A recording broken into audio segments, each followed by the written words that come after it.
உங்களை விட இறைவன் உங்கள் மீது நேசம் கொண்டிருக்கிறான், கவலை கொள்ளாதீர்கள். நீங்கள் தனியாக ஒருபோதும் இல்லை. உலகமெல்லாம் உங்களுக்கு எதிராக இருந்தாலும் நீங்கள் தனியாக இல்லை. அவன் உங்களோடு இருக்கிறான். அவன் உங்களோடு இருந்தால் இந்த உலகத்தில் யார் உங்களோடு இல்லை என்றாலும், இந்த உலகமே உங்களை வெறுத்திருந்தாலும், உலகமே உங்களை புறக்கணித்தாலும் கவலை கொள்ளாதீர்கள். அது போதும் நமக்கு. இறைவன் உங்களோடு இருந்தால் அது போதும். உலகமெல்லாம் உங்களோடு இருந்து இறைவன் உங்களோடு இல்லை என்றால் அதை விட நஷ்டம் இல்லை. உலகத்தில் எவரும் இல்லாமல் இறைவன் உங்களோடு இருந்தால் அதை விட இன்பம் இல்லை. நபிமார்கள் உலகம் புறக்கணித்தது நபி நூஹை, ஆனால் நூஹோடு அல்லாஹ் இருந்தான். நபி தாவூதை உலகம் புறக்கணித்தது, அல்லாஹ் அவர்களோடு இருந்தான்.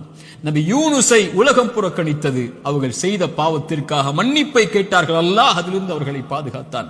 இப்ராஹீமை உலகம் புறக்கணித்தது, அல்லாஹ் அவர்களோடு இருந்தான். மூசாவை உலகம் புறக்கணித்தது, அல்லாஹ் அவர்களோடு இருந்தான். நபி அல்லாஹ்வின் தூதரையும் உலகம் புறக்கணித்தது, பெரும்பான்மை புறக்கணித்தது, அல்லாஹ் அவர்களோடு இருந்தான். லா தஹ்சன் இன்னல்லாஹ மஅனா. அல்லாஹ்வின் தூதர் அதனால்தான் சொன்னார்கள், கவலை